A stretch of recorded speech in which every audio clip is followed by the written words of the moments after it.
hablando con ella, es Mariela Genovesi. Hola, Mariela. Hola, María Mercedes, un gusto. Un placer, un placer. Hola, Póngale el José. micrófono. Hola, ¿Cómo Horacio. estamos? En radio estamos en tele.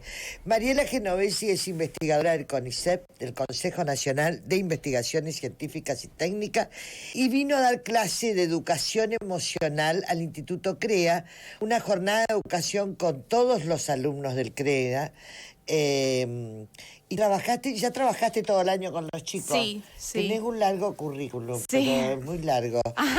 Bueno, Mariela, un placer, investigadora de CONICET. Y contame qué tienen que ver, la educación emocional tiene que ver con las emociones de cada niño. Sí, yo cuando lo trabajo en mi investigación, yo hablo de educación afectiva y emocional, que trabajamos tanto con las emociones como con los afectos. Mucho acerca de las emociones, la inteligencia emocional, porque hay todo un continuo del campo epistemológico que hace foco en las emociones, porque las emociones tienen que ser humanas y son las expresiones humanas justamente que podemos expresar. Ahora bien, los afectos son singulares y son subjetivos, y nacen, se desprenden de las emociones. Entonces los celos, la ambición, la frustración son afectos, no son emociones. En cambio la tristeza, el amor, la ira, el miedo son emociones. Y con los chicos trabajamos justamente en este campo que es muy diverso, y así como hay algunas cuestiones que se expresan de manera general, hay otras que tienen un raigambre más individual, más subjetivo, como les comentaba. Bien. Ahora, es importante que los chicos, están en el Instituto CREA y hay chiquitos, bueno, hasta área, tiene primaria y secundaria, pero es importante que un chico de chico sepa, tenga esto de poder sus emociones, porque vos, ¿qué le das? ¿Herramientas a los chicos? Exacto. Ellos puedan conocerse, puedan ansiosos, cuando tienen miedo, cuando están enojados, las emociones, y si esas emociones y afectos les generan temas en su vínculo con los demás. La idea es que ellos puedan ser conscientes. Por ejemplo, si están de mal humor, están fastidiosos, y a lo largo del día se va convirtiendo como en un enojo que en algún momento va a explotar. Y si ese enojo explota, ¿cómo explota? De golpe me agarro un berrinche, pataleo las cosas, me peleo con mi hermano o con mi hermano, le contesto mal a mi mamá y a mi papá. Entonces, de esa forma ellos van siendo conscientes de sus comportamientos. Claro. Y leas intentar cambiar a aquellos que les hacen mal y que generan problemas en su vínculo con los otros, con los demás. El COVID es algo que complicó la vida de todos, de grandes, de altos, de viejos que no podían ver a sus nietos, de nietos que no podían ver a su abuelo, de nietos que empezaron a estudiar en forma virtual, pues de chicos que dejaron de compartir, de jugar. ¿Eso afecta las emociones de los niños? Muchísimo. Post-COVID. Post-COVID, sí. De hecho, hoy en la clase, hoy teníamos el cierre de la experiencia con quinto. El tema hoy era la ansiedad, quinto grado. El tema hoy era la ansiedad. Y una de las nenas comentaba que durante el año pasado había notado que ella estaba muy ansiosa por todo lo que le generaba el COVID, el hecho de no poder ver a sus familiares, de sentir miedo a enfermarse o que un ser querido se enfermara, y que eso, por ejemplo, se le había manifestado ella como voluntad de no comer, como que se le había ido el hambre, las ganas de comer.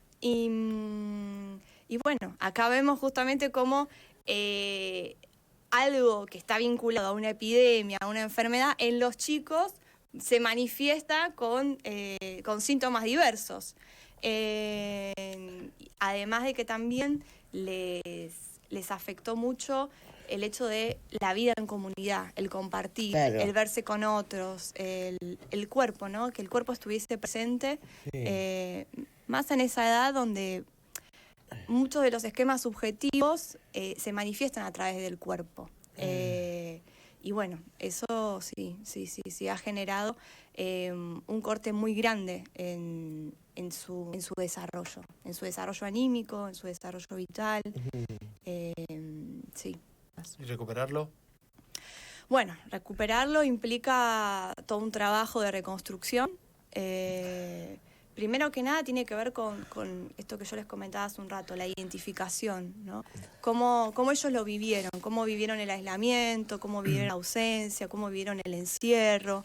Entonces, a partir de la identificación, ahí ellos pueden ser conscientes de cómo todo eso se les manifestó y cómo era su vida antes y después, y qué cosas notan en el hoy como negativas respecto a cómo era su vida anteriormente.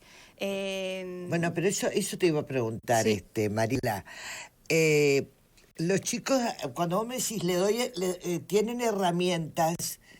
Estas herramientas, ponele que quedaron con miedo, porque Sí. hay gente que quedó, bueno, no solo chicos, hay gente que quedó con pánico. Sí, que muy quedó paranoica. Paranoica, con una locura Sí. entre el alcohol, la limpieza, la higiene, Sí. todo lo que nos hacían hacer y que después, viste. Bueno, esa cosa, esa herramienta, ¿le va a servir al niño o a la niña o al adolescente como para decir, tengo esta herramienta? Che, ¿por qué tengo miedo? ¿Por qué me asusto cuando me voy por ejemplo, a jugar un partido de fútbol y tengo miedo, ¿no? Sí, son herramientas, como les comentaba hace un ratito, para que ellos vayan siendo más conscientes. Entonces, a medida que ellos pueden ser más conscientes, también pueden ir pensando las cosas que suceden. No podés salir, no podés ver a tu abuelo o a tu abuela, no podés ir a jugar al fútbol. Todos esos límites que se le pusieron, claro, en un chicos, momento, sí. exacto. Ahora es bueno, ¿ahora puedo ir a jugar al fútbol como antes? Sí. O sea, ¿qué pasa? ¿Puedo llegar a enfermarme? Por más que ahora estemos Claro. un poco más relajados, ¿no? Sí. ¿Puede volver a aparecer el COVID y otra Sí. vez tengo que...? ¿Qué se hace ahí? Y ahí es como una especie de encontrar el justo equilibrio, como diría Aristóteles, ¿no? Tratar de que ellos no lleguen a un nivel de alarma total, de Sí. decir, bueno, no puedo jugar al fútbol, no puedo ver amigos, no Sí. puedo ir a la escuela, ni tampoco es el relajamiento total. Bueno, no pasó nada, el Claro. COVID ya se fue. No, aprender que hay momentos de la vida donde pueden aparecer situaciones que nos ponen límites a todos. Bien. Y aprender a adaptarnos a esos límites. Tiene que ver con la adaptabilidad. Sí. Como que en este momento esto no se puede. Cuando esto pase, bueno, recuperar cierta normalidad que teníamos antes o vamos a tener que adaptarnos a nuevas reglas. Claro. Tiene que ver con esto, con aprender a adaptarnos a las situaciones que emergen, que muchas veces son inesperadas. Es por ahí esto que se habla de gestionar las emociones, Claro. que a nosotros nos cuesta como grandes, porque hoy nos dicen hay que adaptarse a una nueva normalidad y lo vemos porque entendemos que es por el bien de todos, pero por ahí nos cuesta. ¿Por qué no poder hacer lo que hacíamos? En los chicos es más difícil. Sí, ya sea tanto para los chicos como para los adultos, las situaciones cambian de acuerdo con cómo vivencia el adulto lo que antes yo podía hacer y no. O sea, cómo eso impacta en vos en el sentido, bueno, me voy a rebelar, hago lo que quiero, aprendo a que tengo que ser más cuidadoso con el entorno, porque lo hemos visto. Hay muchas personas que se resistieron, que se siguen resistiendo, otras que no, que lo aceptaron, otras que lo aceptaron a un nivel muy estricto, muy exigente, de mucho autocontrol. Y con los chicos pasa algo parecido, porque ¿qué pasa ahí? Ahí juega un rol fundamental los padres y la familia, cómo la familia habilita ante ellos el mensaje de lo que está pasando, qué le transmite la familia. Y claro, lo que sucede muchas veces con los chicos es que ellos no pueden expresar como los adultos lo que sienten. Les cuesta, no encuentran la forma. Entonces, volviendo un poquito a la educación emocional, es brindarle de vuelta herramientas para que ellos puedan comunicar lo que les pasa, que no se encierren en sí mismos o que no repriman todo aquello que les pasa, que en algún momento se va a manifestar y les puede llegar a jugar en contra. La pandemia, entonces, por ejemplo, es algo que... Yo imagino, Mariela, que la pandemia a nosotros nos cambió la forma de hacer periodismo porque todos los días teníamos que comentar. Nunca estuvimos tan cercanos de la muerte, del aislamiento, del PC. Aprendimos de aforos, de burbujas, de PCR, de cosas que no acostumbrábamos ni que estaban en nuestro vocabulario. Imagino que a los chicos la pandemia también alteró las emociones a la hora de ir a la escuela, de hacer todo virtual. Ahora vino la presencialidad, cosa que sé que los pone más contentos. ¿Cambió esto? Y quizás ahora es muy prematuro saber con precisión. Las secuelas. Exactamente, Claro. porque recién estamos saliendo. Ya hemos visto las consecuencias y los efectos, los estamos viendo. Hay muchas personas que manifiestan más trastornos de ansiedad, déficit de atención, también mucha ira, ¿no? Personas que muy reactivas, muy reaccionarias. ¿Se da, perdón, Sí. particularmente en algún segmento de chicos? O porque uno imagina que tu mensaje no debe ser uniforme, sino adaptado a las diferentes edades, Claro. con cierta didáctica. Exactamente. Entonces, ver los efectos de la pandemia en sí, yo creo que el año que viene o el próximo vamos a estar como en condiciones de empezar a ver otras cosas que aún no se están visibilizando. Porque también fue muy abrupto la pérdida de la presencialidad y fue muy prolongada la virtualidad. La ausencia de los chicos en la escuela, en sus lugares de recreación, clubes, o se hacían otro tipo de tareas. Y la virtualidad sí ha generado en ellos también mucho estrés mental. Chicos que por ahí les cuesta dormir. Claro. Yo los otros días Claro. hablaba con una escuela de La Rioja, por ejemplo, y una de las maestras de primer año me comentaba, profesora de literatura, me comentaba que los chicos acuden a la escuela sin dormir, porque con la pandemia empezaron a jugar más Sí. seguido a los juegos Sí. virtuales y No claro, y se dormían. quedaban a las 4 o 5 de la mañana. Claro, y ahora porque que como volvieron... no tenían un horario, una Exacto. conducta, una rutina, hay muchas cosas que indiscutiblemente se han perdido. Exactamente. Entonces ahora que volvieron a la presencialidad, le pasa que esa nueva rutina que adoptaron de jugar hasta las 4 o 5 de la mañana, la siguen teniendo y van a la escuela y se duermen. Y la madre no saben qué hacer. Claro. Bueno, acá volvemos también un poco a la presencia de los padres, Claro, el rol de los responsabilidad de los padres. papis adentro, ¿no? Exacto. Claro.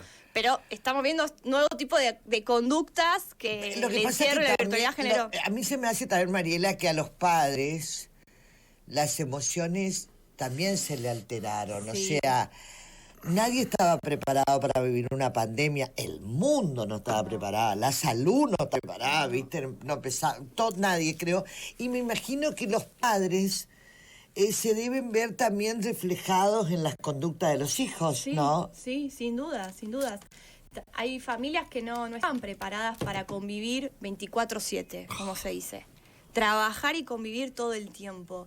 ¿Por qué? No Porque salir también, Mariela, ¿no? Exactamente. O sea, que en un momento estábamos en fase 1 No y se no podían- podíamos salir, No. los chicos no salían, no No, jugaban. No. Y claro, ahí aparecen las emociones a flor de piel dentro de del propio nido familiar, el núcleo familiar. Los fastidios, el no soportar al otro, el mal humor. O por el contrario, familias que se reencontraron, que no estaban nunca en sus casas, Claro. madres y padres. Cosas buenas también dejó. Exactamente. Entonces, ahí tenemos, como ante cualquier situación, uno puede rescatar lo bueno y Claro. aprender de lo malo. O sea, siempre aparecen efectos negativos y efectos positivos. Y sí, en ese sentido ha sido un gran aprendizaje para todos. El punto es, bueno, ¿qué aprendimos de eso? ¿Cómo podemos ser mejores a partir de eso que nos pasó? Más adaptables. Sí. Y no quedarse con, la negatividad a flor de piel, porque ahí es donde aparecen los problemas mentales, ¿no? Las diferentes tipos de trastornos, de demencia, esto que yo decía hace un rato, las conductas más irascibles, la violencia, también hubo mucha violencia.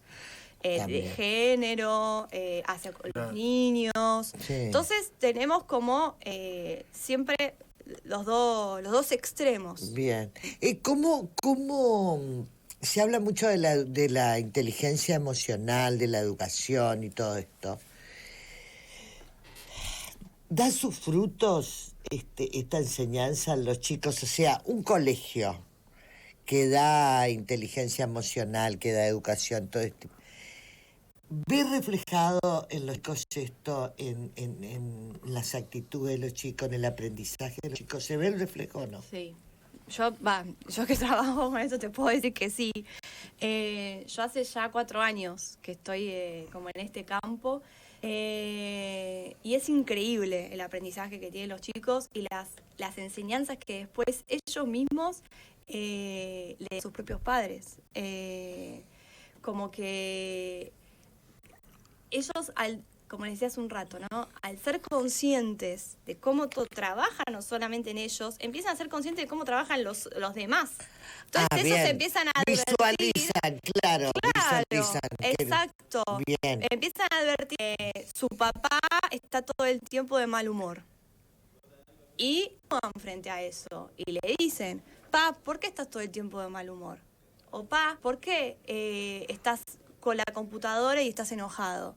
Entonces es interesante después las interacciones que entran a aparecer y cómo ellos terminan siendo agentes muy activos del lío y de la visualización en los padres de sus conductas. Buenísimo. Exactamente. Qué lindo. Esto que viniste a hacer como con el tema de la educación de las emociones, ¿es para todos los chicos del CREA? ¿Es para los chicos de la primaria y también la secundaria? No, por ahora solo estamos trabajando con la primaria.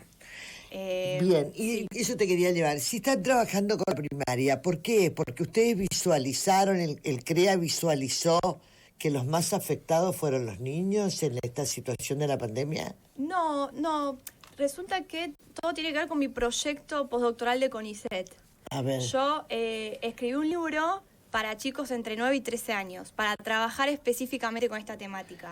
Yo primero lo implementé en una escuela de Lugano, en Capital Federal, en Buenos Aires, una escuela pública. Yo ahí estuve trabajando 2 años con quinto, sexto y séptimo grado.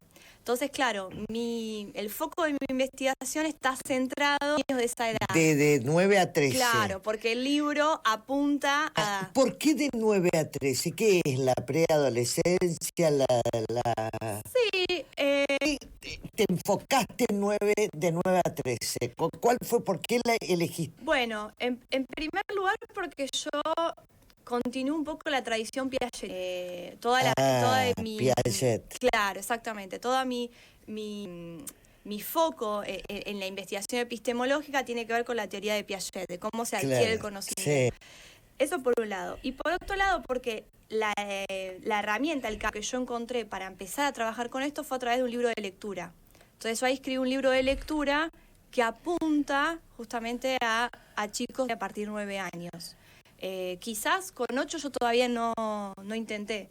Y hasta 13 años, porque si no es un libro como muy infantil para un adolescente de 14, 15 años. Y los chicos, porque encima elegiste una edad compleja, porque es como la preadolescencia, empiezan con este tema, estos cambios. Sí. ¿Cómo reciben los chicos esto de tener herramientas para las emociones y para comunicarse? A ellos les encanta. Yo lo que veo es que a ellos les gusta mucho, les resulta muy novedoso, les resulta una experiencia muy rica, porque ellos terminan aprendiendo mucho, se terminan dando cuenta de esto, de los efectos negativos de la envidia, de los celos, cómo los celos por ahí afectan su relación con sus hermanos o con sus amigos, las frustraciones o el manejo de la ansiedad ante tener que dar una prueba, la vergüenza si tienen que actuar en un acto escolar. Y no abordar esto, por ejemplo, en la preadolescencia puede tener consecuencias un poco más complejas en la siguiente etapa, que es la adolescencia. Sin dudas. Porque en la adolescencia todo se profundiza más. Todo se profundiza más. Es decir, una frustración en la adolescencia puede ser... Sí, y una frustración en la adolescencia está vinculada a una frustración en la infancia. Entonces, primero tenemos que trabajar con la infancia para evitar que después esa frustración se profundice más, o supónganse la ira, ¿no? Un enojo muy fuerte, que en la adolescencia eso tiende a salir afuera. Entonces tiende a a ser mucho más rebelde, sí, tiende a otro tipo de manejo. Claro, y el hecho de tratarlos ahora de 9 a 13 años también te encontrás con la problemática que ellos ya acarrean de la niñez, que puede ser, y lo podés, se puede medio modificar para la preadolescencia. Exactamente, exactamente. Porque, ¿qué sucede? Esto es algo que yo me he advertido a través de mi propia investigación. En esta edad que nosotros estamos hablando, de 9 a 13, ellos van construyendo su autoconciencia. Entonces, quizás a los 9, 10 años, ellos no son tan conscientes, por ejemplo, de que hay intención en conductas de ellos. O sea, de la intencionalidad propia. Ni tampoco son tan conscientes de la intencionalidad ajena. Pero ya a los 12, 13 empiezan a ver esto, que por ahí cometen algún acto con otra intención. Entonces, yo, por ejemplo, me peleo con mi hermana para darle celos a mi mamá. Ahí está la intención. Claro, o para llamar la atención o para de llamar la mamá. atención de mi mamá. Entonces, a los 9, 10 años, eso no aparece tan marcado. Pero ya 11, 12, 13, sí. Sí. Sí. Entonces, ahí, cuando ellos pueden identificar un patrón que es problemático, que es destructivo y que es dañino, ahí es donde puede aparecer la transformación de ese patrón. Entonces, si yo ese patrón no lo trabajo para que ellos lo transformen, ¿qué va a pasar? Se va a acentuar más, se va a profundizar más. Claro. Entonces, ahí va a ser mucho más difícil después erradicarlo. Qué y importante que cambiarlo. es este tema de las emociones y de la educación emocional. Y los colegios lo deberían implementar, ¿no? Esto, la educación sexual, tanta gente tenga herramientas y que los niños tengan herramientas para defender cada vez más complejo, ¿viste? Exactamente. ¿Cuántas horas sugeriría semanal colegio? A un colegio. Y yo le sugeriría una vez por semana, por lo menos, 2 módulos de 40 minutos. Sí, es el tiempo justo. Todo depende de la dinámica. Bueno, yo tengo una dinámica particular en la que también meditamos, bueno, leemos la emoción que toca en el día con su grupo de afectos. Ella también es profesora de yoga. Sí, exacto. En este extenso currículum que vale la pena repasarlo, es impresionante. Sí. Entonces también iniciamos con una secuencia de yoga para que ellos empiecen como a conectarse con su cuerpo. Porque ¿qué es lo que pasa? Las emociones y los afectos están en nuestro cuerpo. Entonces no solo están en nuestra mente. Cuando yo les hablaba de la intención, bueno, los celos, la envidia tienen que ver con la mente, ¿sí? Con la idea. Yo le tengo envidia a esta persona porque tiene tal cosa, o le tengo celos. En cambio, la ira, por ejemplo, es muy... Claro. Algo que emerge y que no lo podés parar, Sí. que hay que intentar pararlo. Claro. El miedo igual. Sí. Entonces, como tenemos que trabajar con el cuerpo, tenemos que también conectarnos con nuestro cuerpo. Y ahí es cuando el yoga, la meditación nos Los permite... chicos a los 9 conectar. años, 10 años, 11, 12, 13, ¿les gusta el yoga? Les gusta, sí. Felipe porque- hace yoga, entonces. Claro. Alumno de CREA, claro. Tiene 10. Felipe. Tiene 10. No. ¿Tu hijo? Sí. No lo tengo. No está en quinto. Porque yo estoy trabajando No, en cumplió quinto. este ahora. año. Bueno. Bueno, pero hizo, por ejemplo, el yoga. A mí se me hace, porque cuando yo hice, estaba más en contacto con mi cuerpo, Claro. con el yoga y con una cantidad de emociones que generalmente no. ¿Y los chicos aceptan eso? Sí. Qué mundo loco. Porque yo no tuve inteligencia emocional o educación. Hubiese sido otro tipo de mina, me parece. Quitar, bueno, en serio, porque realmente cómo ha cambiado la educación, ¿no? Sí, para sí, bien. Sí, para bien, sí, sin dudas. Se ha progresado mucho en ese sentido. Quizás con lo que tienen un poco más de prejuicio o de risa es con la meditación. Entonces, por ahí, a la hora de meditar, ellos hacen la típica imagen. Sí, la cosa así, claro, pero no le dan mucho. Claro, les cuesta. En un Bueno, principio. a un grande les cuesta. Sí, en un principio. Pero después ya cuando el proceso entra como a familiarizarse con ellos y ellos entran a familiarizarse con el proceso, lo van aceptando, se dan dando cuenta de lo que es. Y a veces yo me termino dando mucho porque, claro, ellos terminan visualizando algunas cosas como que se van. Y yo digo, bueno, están en la película de Nemo. Por ejemplo, hoy me pasaba con los chicos que se terminó estando en el mar y viendo los pececitos y las amebas y las estrellas de mar. Y digo, bueno, te fuiste al mar. Y no, es muy lindo todo eso, es muy lindo todo lo que pasa. Y ellos se sienten bien, eso es lo importante. Qué bárbaro, cómo cambió todo realmente, cómo cambió todo el tema de la educación, qué lindo. Bueno, Mariela, un placer tenerte. Gracias. Realmente te agradezco un montonazo. Y ser investigadora del CONICET, qué importante que es. Sí. Uno habla CONICET y dice, ay, por Dios, qué cosa maravillosa, porque nosotros que hablamos, la gran mayoría con epidemiólogos, CONICET, Claro. qué interesante que es estar en el CONICET. Sí. Es una institución muy importante de nuestro país, a la que tenemos que cuidar, que tenemos que valorar. ¿El Estado la cuida? El Estado la cuida, por momentos más, por momentos menos. Claro. Sí, seguro. Entonces, ser científico es una carrera muy, muy sacrificada también, uno tiene que estudiar mucho, dedicarse mucho, escribir artículos científicos para el exterior. Entonces, sí, es algo que tenemos que valorar porque los efectos del trabajo científico se ven en la sociedad, pues. Entonces tenemos que apostar a eso, porque la idea es siempre hacer una sociedad mejor. Y más justa. Y más justa, sin duda. Gracias. Gracias a ustedes. Es Mariela Genovesi, investigadora del CONICET, del Consejo Nacional de Investigaciones Científicas y Técnicas, y está dando clases y enseñanza que tiene que ver con la educación emocional en el Instituto CREA.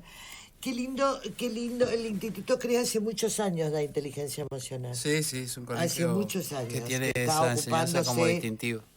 Que es una materia distintiva del Instituto CREA. Y lo bien que le hace a los chicos esto, ¿no? Descubrirse, entenderse, sobre todo. Les mandamos un saludo grande a Teresa y a todo el equipo del CREA.